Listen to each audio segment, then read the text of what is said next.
نحمده ونصلي على رسوله الكريم اما بعد فاعوذ بالله من الشيطان الرجيم بسم الله الرحمن الرحيم الف لام را تلك آيات الكتاب وقرآن مبين ربما يود الذين كفروا لو كانوا مسلمين ذرهم يأكلوا ويتمتعوا ويلههم الأمل فسوف يعلمون.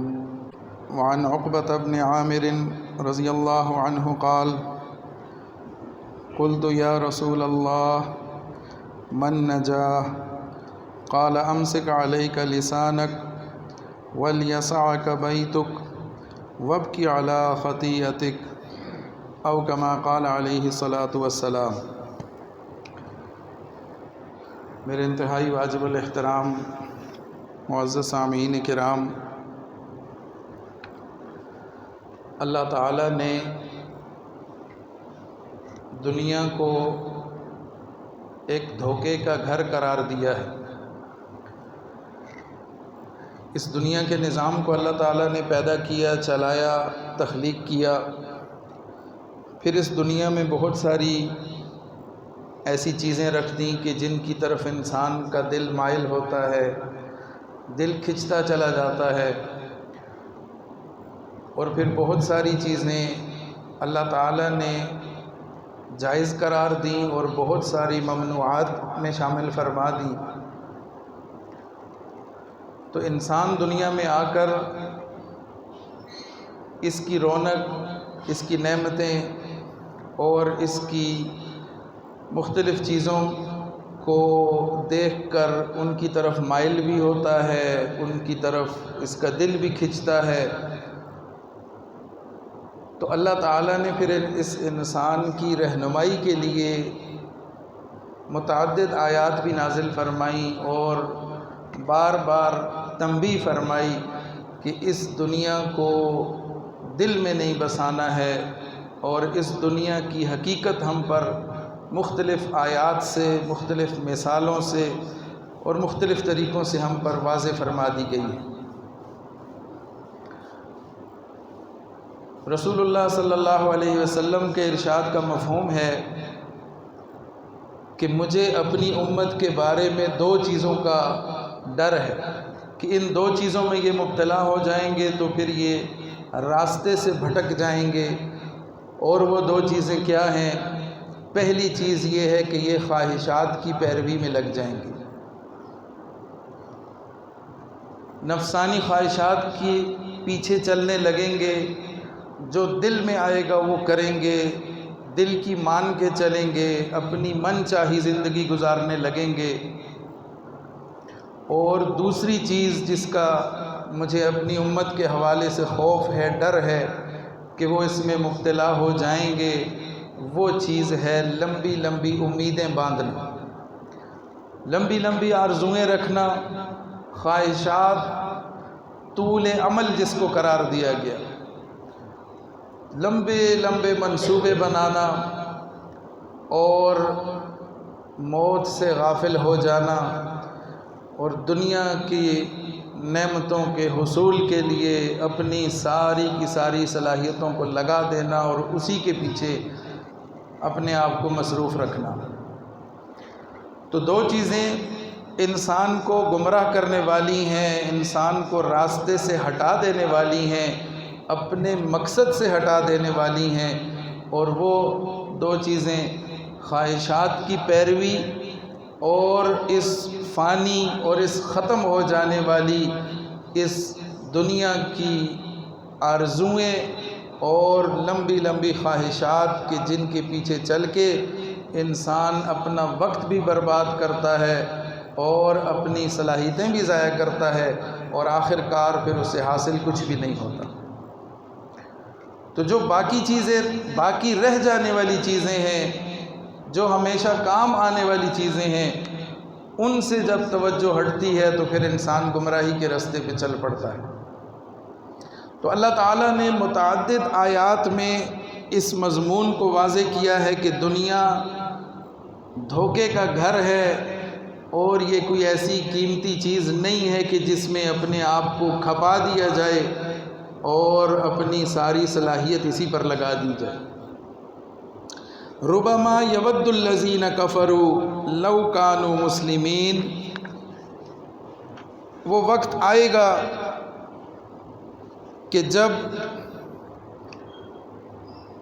کافر لوگ اس بات کی تمنا کریں گے، یود الذین کفروا، تمنا کریں گے کافر اس بات کی، لو کانوا مسلمین، کہ ہم مسلمان ہوتے۔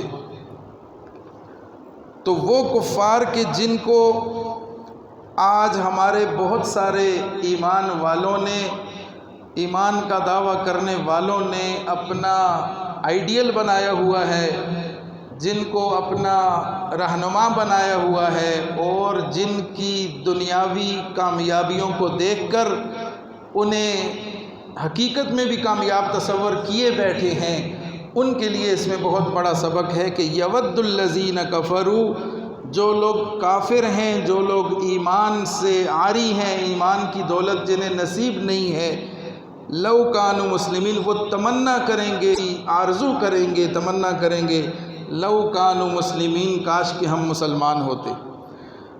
تو ان کے لیے اللہ تعالیٰ نے حضور کو فرما دیا کہ ذرہم، انہیں چھوڑے رکھیے، انہیں چھوڑ دیں ان کے حال پر، یأکلوا ویتمتعوا، کہ وہ کھائیں، خوب کھائیں اور خوب دنیا کے مزے اڑا لیں، ویلہہم الامل، اور خیالی امیدیں انہیں غفلت میں ڈالے رکھیں، فسوف یعلمون، اس لیے کہ عنقریب انہیں معلوم ہو جائے گا کہ حقیقت کیا ہے اور فسانہ کیا ہے۔ ذرہم یأکلوا، چھوڑ دیں انہیں، کھانے دیں، انہیں عیاشی کرنے دیں، انہیں ویتمتعوا، انہیں دنیا کے مزے اڑانے دیں، ویلہہم الامل، اور خیالی امیدیں انہیں غفلت میں ڈالے رکھیں، یہاں تک کہ عنقریب وہ حقیقت کو جان جائیں گے اور حقیقت حال ان کے سامنے واضح ہو جائے گی۔ پھر سورہ کہف میں فرمایا المال والبنون زینت الحیات الدنیا، یہ مال اور یہ دولت، یہ اولاد، یہ نعمتیں، زینت الحیات الدنیا، یہ دنیا کی زینت ہیں۔ چند روزہ دنیا ہے، چند روزہ زندگی ہے، اس چند روزہ ختم ہو جانے والی زندگی کی یہ رونقیں ہیں۔ والباقیات الصالحات، باقی رہنے والی نیک اعمال ہیں۔ تو پائیدار رہنے والے نیکیاں ہیں جن کے اندر پائیداری ہے، اور تمہارے رب کے نزدیک ثواب کے اعتبار سے بھی بہتر ہیں، اور امید وابستہ کرنے کے لیے بھی بہتر ہیں۔ نیک اعمال ہیں کہ جنہیں تم امید کے طور پر کرتے ہو کہ تمہیں اس پر اجر ملے گا، تو یہ وہ نیک اعمال اصل ہیں کہ جن سے امیدیں وابستہ کی جا سکتی ہیں کہ ایک دن آئے گا کہ یہ ہمیں نفع دیں گے، ان اعمال کی بدولت ہم اللہ کی رضا اور خوشنودی حاصل کریں گے۔ تو نیک اعمال سے امیدیں وابستہ کرنا تو بنتا ہے، لیکن یہ مال و دولت، یہ دنیا کے عیش و آرام، یہ دنیا کی آسائشیں، یہ سب دھوکے کا گھر ہے، یہ ختم ہو جانے والا سب کچھ ہے، اس نے کسی کے کام بھی نہیں آنا۔ پھر سورہ آل عمران میں فرمایا زُيِّنَ لِلنَّاسِ حُبُّ الشَّهَوَاتِ مِنَ النِّسَاءِ وَالْبَنِينَ وَالْقَنَاطِيرِ الْمُقَنطَرَةِ مِنَ الذَّهَبِ وَالْفِضَّةِ وَالْخَيْلِ الْمُسَوَّمَةِ وَالْأَنْعَامِ وَالْحَرْثِ ذَلِكَ مَتَاعُ الْحَيَاةِ الدُّنْيَا، لوگوں کے لیے ان چیزوں کی محبت خوشنما بنا دی گئی ہے کہ جن چیزوں کو ان کا نفس پسند کرتا ہے، جو ان کی نفسانی خواہشات کے مطابق ہیں، جو چیزیں، ان چیزوں کی محبت اللہ نے ان کے دلوں میں ڈال دی ہے، اور وہ چیزیں انہیں خوشنما نظر آتی ہیں۔ انہی چیزوں کے حصول کے لیے، انہی چیزوں کو پانے کے لیے ان کی ساری صلاحیتیں لگ رہی ہیں۔ وہ چیزیں کیا ہیں؟ عورتیں ہیں، بچے ہیں، سونے چاندی کے ڈھیر ہیں، مال و دولت کے ڈھیر ہیں، نشان زدہ گھوڑے ہیں، یعنی بہترین اعلیٰ قسم کی سواریاں ہیں، چوپائے ہیں، جانور ہیں، اور کھیتی باڑی ہے، ان کے فصلیں ہیں، ان کے پھل ہیں، اور مختلف قسم کی اجناس ہیں۔ پھر آگے فرمائے یہ سب دنیاوی زندگی کا سامان ہے، لیکن ہمیشہ اور ابدی رہنے والا انجام اور حسن انجام وہ اللہ تعالیٰ کے پاس ہے۔ یہ سب دھوکے کا گھر ہے، یہ ایک دن ختم ہو جانے والا ہے، اور انسان چونکہ بے وقوف بھی واقع ہوا ہے، انسان لاپرواہ بھی واقع ہوا ہے، اور انسان جلد باز بھی واقع ہوا ہے، اسی وجہ سے بہت سارے ایسے کام کر بیٹھتا ہے کہ جو پھر اسے بار بار یاد دہانی کرانا پڑتی ہے تاکہ وہ ان کاموں سے بچ سکے۔ پھر اسی طرح سورہ حدید میں اللہ تعالیٰ فرما رہے ہیں کہ آخرت میں منافقین مومنین سے کہیں گے، ینادونہم الم نکم معکم، وہ آگے ایمان والوں کو کہیں گے کہ کیا ہم تمہارے ساتھ نہیں تھے؟ دنیا میں تو ہم تمہارے ساتھ اٹھتے بیٹھتے تھے، تمہارے ساتھ رہتے تھے، تمہارے ساتھ چلتے پھرتے تھے، مختلف موقعوں پر ہم ساتھ ہوا کرتے تھے، تو اب کیا ہو گیا کہ ہم عذاب کے مستحق قرار پائے اور تمہارے لیے کامیابی کا اعلان ہو گیا؟ تو ذرا یاد تو کرو۔ وہ انہیں اپنی وہ دوستیاں اور وہ تعلقات یاد دلائیں گے۔ ینادونہم الم نکم معکم، انہیں کہیں گے ایمان والوں کو وہ منافقین کہ کیا ہم تمہارے ساتھ نہیں تھے؟ تو مومن کہیں گے ہاں تھے تو صحیح۔ قالوا بلا، ایسا ہی ہے، تم ہمارے ساتھ ہوا کرتے تھے، ولکنکم فتنتم انفسکم، لیکن تم نے اپنے آپ کو فتنے میں ڈال رکھا تھا۔ بظاہر تو تم ہمارے ساتھ تھے، ایمان کا دعویٰ بھی کرتے تھے، ہماری مجلسوں میں بھی بیٹھتے تھے، ہماری جماعت کے ساتھ شامل بھی ہوتے تھے، لیکن حقیقت میں تم فتنے میں پڑے ہوئے تھے، اور یہ تمہارے اپنے اعمال تھے۔ فتنتم انفسکم، تم نے اپنے آپ کو فتنے میں ڈال رکھا تھا۔ وتربصتم، اور تم انتظار میں تھے کہ کب یہ ناکام ہوں گے اور ہم ان سے ہٹ کے دوسری طرف چلے جائیں گے۔ وارتبتم، اور شک میں پڑے رہتے تھے۔ وغرتکم الحیات وغرتکم الامانی، اور جھوٹی آرزوؤں نے تمہیں دھوکے میں ڈال رکھا تھا۔ تمہارے دلوں میں یہ تمنائیں تھیں، یہ آرزوئیں تھیں کہ کب یہ مسلمان شکست کھاتے ہیں، کب ان کا مشن ناکام ہوتا ہے، کب ان کا کام تمام ہوتا ہے۔ تو اگر یہ ناکام ہو جاتے ہیں، اور دلی خواہش بھی تمہاری یہی تھی کہ ہم ناکام ہو جائیں، تو پھر تم نے فوراً پلٹا کھا جانا تھا۔ تو تم تو وہ لوگ ہو، آج تم ہمیں یاد دلاتے ہو کہ ہم تو تمہارے ہی ساتھ تھے۔ الم نکم معکم، تو ایمان والے کہیں گے کہ ہاں بات تو ایسا ہی ہے، لیکن تم نے اپنے آپ کو فتنے میں بھی ڈال رکھا تھا، اور تم انتظار بھی کر رہے تھے ہماری ناکامی کا، اور تم ہمارے حوالے سے، ایمان کے حوالے سے شک میں بھی پڑے ہوئے تھے۔ وغرتکم الامانی، اور تمہاری جھوٹی آرزوؤں نے تمہیں دھوکے میں بھی ڈال رکھا تھا۔ حتی جاء امر اللہ، یہاں تک کہ اللہ کا امر آ گیا۔ وغرکم باللہ الغرور، اور وہ بڑا دھوکے باز ہے، یعنی شیطان اللہ کے بارے میں تمہیں دھوکہ ہی دیا کرتا ہے۔ اس نے تمہیں دھوکے میں ڈال رکھا تھا، اس نے تمہارے ساتھ جھوٹے دعوے کر رکھے تھے، جھوٹے وعدے کر رکھے تھے، اور یاد رکھو کہ شیطان کسی کے ساتھ بھی کیا ہوا وعدہ کبھی بھی نہیں نبھایا کرتا، نہ ہی وہ نبھا سکتا ہے، نہ ہی اس کی ایسی کوئی طاقت ہے۔ وقال الشیطان لما قضی الامر، جب ہر بات کا فیصلہ ہو جائے گا تو پھر شیطان اپنے ماننے والوں سے کہے گا ان اللہ وعدکم، حقیقت یہ ہے کہ اللہ نے تم سے سچا وعدہ کیا، وعد الحق۔ شیطان اپنے ماننے والوں سے، اپنے پیروکاروں سے قیامت کے دن مخاطب ہوگا، جب ہر چیز کا فیصلہ ہو چکا ہوگا، تو وہ کہے گا کہ حقیقت یہ ہے کہ اللہ نے تم سے سچا وعدہ کیا تھا۔ وَوَعَدتُكُمْ فَأَخْلَفْتُكُمْ، اور میں نے جو تم سے وعدہ کیا تھا تو میں نے اس کی خلاف ورزی کی ہے۔ میرا وعدہ جھوٹا تھا، اللہ کا وعدہ سچا تھا۔ وَمَا كَانَ لِيَ عَلَيْكُمْ مِنْ سُلطان، اور مجھے تم پر اس سے زیادہ کوئی اختیار حاصل نہیں تھا۔ إِلَّا أَن دَعَوْتُكُمْ فَاسْتَجَبْتُمْ لِي، سوائے اس کے کہ میں تمہیں دعوت دیتا تھا، تمہاری رہنمائی کرتا تھا، اور تم میری بات مان لیتے تھے۔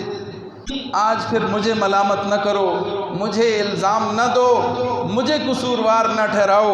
وَلُومُوا أَنفُسَكُمْ، اپنے آپ کو ملامت کرو، اپنے آپ کو الزام دو۔ مَا أَنَا بِمُصْرِخِكُمْ وَمَا أَنْتُمْ بِمُصْرِخِي، لہٰذا اب مجھے ملامت نہ کرو، اپنے آپ کو ملامت کرو، نہ تمہاری فریاد پر میں تمہاری مدد کر سکتا ہوں اور نہ میری فریاد پر تم میری مدد کر سکتے ہو۔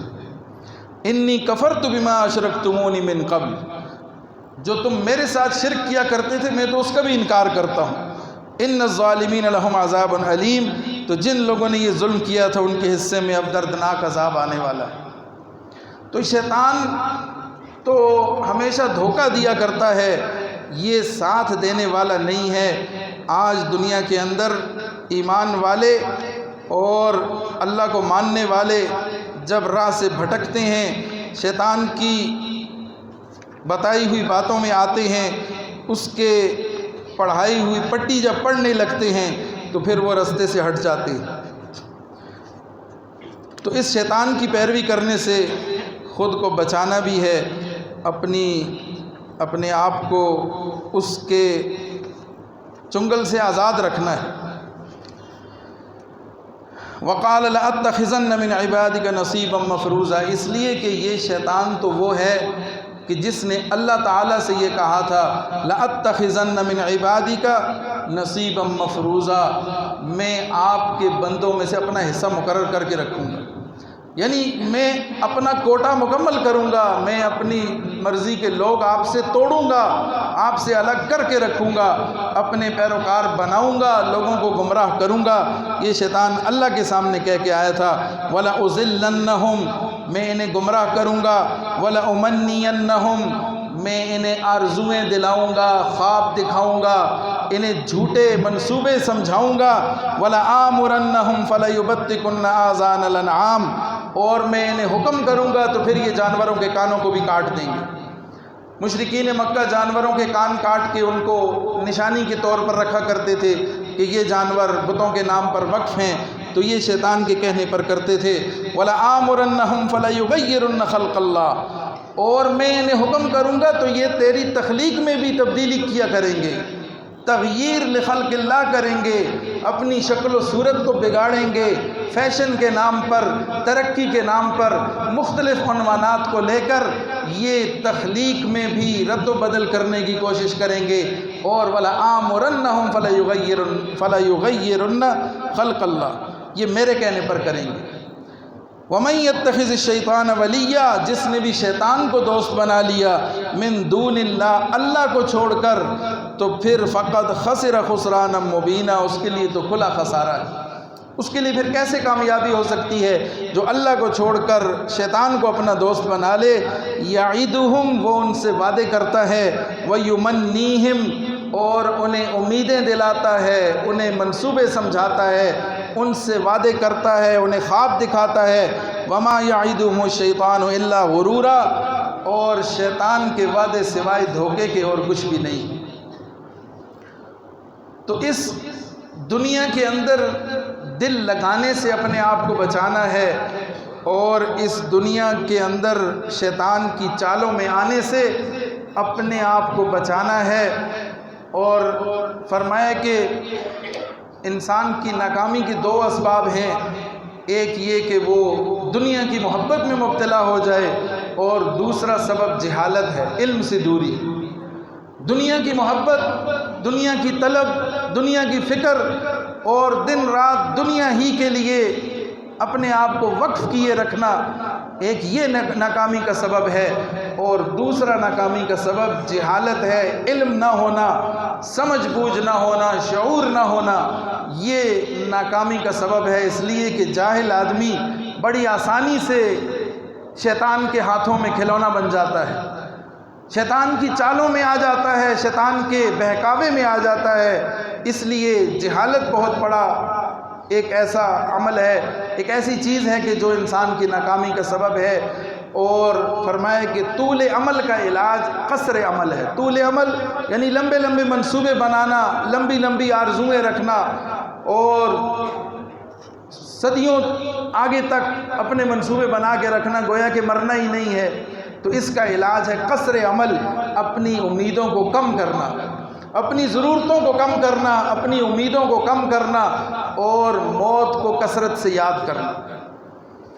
اس لیے کہ جب انسان دنیا کے دھوکے میں پڑتا ہے، لمبی لمبی امیدیں لگا کے رکھتا ہے، تو اس کے بہت سارے نقصانات ہوتے ہیں۔ ایک تو وہ شخص غفلت میں پڑ جاتا ہے، موت سے غافل ہو جاتا ہے، اللہ کے ہاں جواب دہی سے غافل ہو جاتا ہے، اور وقت کو ضائع کرنے لگتا ہے، اس طرح کہ وہ وقت کے جو اس کا آخرت کے لیے قیمتی بننا چاہیے تھا، وہ وقت کے جو اس کا اعمال میں گزرنا چاہیے تھا، یہ وقت اللہ نے نعمت کے طور پر دیا، اس وقت کو استعمال کر کے آخرت کے لیے کچھ کمائی کر سکتا تھا، اس وقت کو ضائع کر کے وہ دنیا کے پیچھے لگا ہوا ہے، دنیا کو حاصل اتنا ہی کر سکے گا جتنا اس کے نصیب میں لکھا ہے، لیکن آخرت کی تیاری چھوڑ بیٹھے گا، بھلا بیٹھے گا، تو وقت کا ضیاع ہے، غفلت کا باعث ہے، حرص اور لالچ کا باعث ہے۔ الہاکم التکاثر، تمہیں ہلاکت میں ڈال دیا تمہارے اس کثرت کے شوق نے۔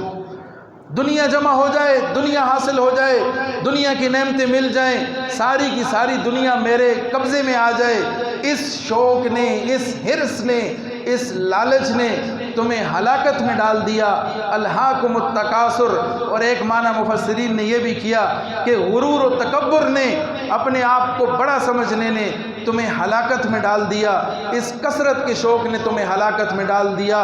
حتیٰ زرتم المقابر، یہاں تک کہ تم قبروں میں جا پہنچے۔ انسان تو یہ سمجھتا ہے کہ میں ہمیشہ رہوں گا، موت سے غافل ہو جاتا ہے، اور دنیا کی محبت کی سب سے بڑا نقصان یہ ہے کہ موت سے انسان کی غفلت ہو جاتی ہے۔ تو حتیٰ زرتم المقابر، یہاں تک کہ عنقریب تم قبروں تک جا پہنچے، تم نے قبریں جا دیکھی، تم قبرستان آباد کرنے لگے۔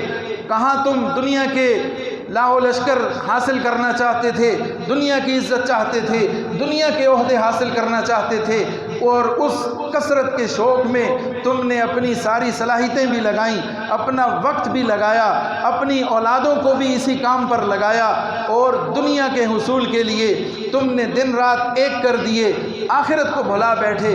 تو اس کثرت کے شوق نے تمہیں ہلاکت میں ڈال دیا۔ حتیٰ زرتم المقابر، یہاں تک کہ تم نے قبریں جا دیکھیں، یہاں تک کہ تم نے قبرستان آباد کر دیے۔ کلا سوف تعلمون، ہرگز نہیں، یہ دنیا کی نعمتیں، یہ دنیا کے مال و اسباب، یہ دنیا کی عیاشیاں، یہ قابل فخر چیز نہیں ہے کہ جن کے لیے اپنے آپ کو کھپایا جائے اور اپنی ساری صلاحیتیں لگائی جائیں، اور آخرت سے غافل ہونا یہ سمجھداری نہیں ہے۔ آخرت کی فکر کرنا اور دنیا کو بقدر ضرورت حاصل کرنا، اور اتنا ہی اس میں دل لگانا جتنا یہاں پر رہنا ہے، یہ تمہارے کرنے کا کام تھا۔ کلا سوف تعلمون، عنقریب تم جان لو گے، ثم کلا سوف تعلمون، دوبارہ فرمایا، مکرر فرمایا کہ تم اس حقیقت کو جان لو گے کہ دنیا کی نعمتیں کوئی کامیابی کا معیار نہیں تھا، اور آخرت سے غافل ہونا یہ بھی کوئی سمجھداری نہیں تھی۔ یہ تمہیں عنقریب سمجھ آ جائے گا اور تم اس سے خوب واقف ہو جاؤ گے۔ تو اللہ تعالی ہمیں آخرت کی تیاری کرنے کی اور دنیا میں اپنا دل بقدر ضرورت لگانے کی توفیق عطا فرمائے۔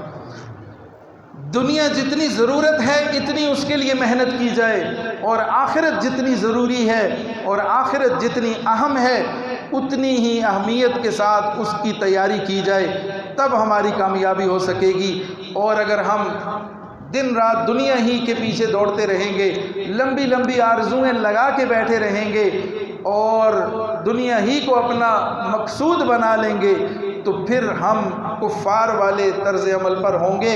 ابتدا میں نے آیت پڑھی، ربما یود الذین کفروا لو کانوا مسلمین، عنقریب یہ کفار تمنا کریں گے، وہ کفار کے جن کو آج ایمان والوں نے بھی، مسلمانوں نے بھی اپنا آئیڈیل بنا رکھا ہے اور انہیں کامیابی کا معیار سمجھ رکھا ہے، اور کہتے ہیں کہ اصل لوگ تو وہ ہیں، ترقی تو یہ ہوتی ہے۔ وہ ترقی یافتہ لوگ کل حسرت کر رہے ہوں گے، ربما یود الذین کفروا لو کانوا مسلمین، وہ تمنا کریں گے، وہ آرزو کریں گے کہ کاش ہم ایمان لے آتے۔ تو حضور اللہ نے فرمایا ذرہم، چھوڑ دو انہیں، بہکنے دو انہیں، کھپنے دو اس دنیا میں، یاکلوا ویتمتعوا، انہیں کھانے دو، انہیں دنیا کے مزے اڑانے دو، ویلہہم الامل، اور ان ناجائز اور خیالی امیدوں پہ ان کو کھو جانے دو، ان کے ساتھ ان کو رہنے دو۔ ان قریب یہ حقیقت کو جان لیں گے اور حقیقت حال سے واقف ہو جائیں گے۔ تو اللہ تعالی ہمیں وقت سے پہلے اپنے اعمال کو درست کرنے کی اور اپنی اصلاح کرنے کی توفیق عطا فرمائے۔ کہیں ایسا نہ ہو کہ ہمارے سروں سے پانی گزر جائے، وقت گزر جائے، موت کا فرشتہ پہنچ آئے، وقت برابر ہو جائے تو پھر موقع نہیں ملے گا۔ اس سے پہلے ہم نے اپنے اعمال کو درست کرنا ہے، اللہ کے حضور توبہ کرنی ہے، اللہ کے حضور اپنے اعمال کو درست کرنا ہے، اللہ کو راضی کرنے کی کوشش کرنی ہے۔ یہی ہمارا مقصود ہونا چاہیے، ورنہ اگر ہم شیطان کے بہکاوے میں آئیں گے، اس کے پیروی کریں گے تو پھر یہ کفار کا طرز عمل ہوگا، ایمان والوں کا طرز عمل نہیں ہوگا، یہ منافقین کا طرز عمل ہوگا، ایمان والوں کا طرز عمل نہیں ہوگا۔ تو اللہ تعالی ہمیں ایمان والوں کا طرز عمل اپنانے کی توفیق عطا فرمائے، رسول اللہ صلی اللہ علیہ وسلم کے بتائے ہوئے احکامات کو اپنانے کی، عملی طور پر اختیار کرنے کی اللہ تعالی ہم سب کو توفیق عطا فرمائے، اور شیطان کی پیروی کرنے سے، شیطان کے دھوکے میں آنے سے اللہ تعالی ہم سب کی حفاظت فرمائے۔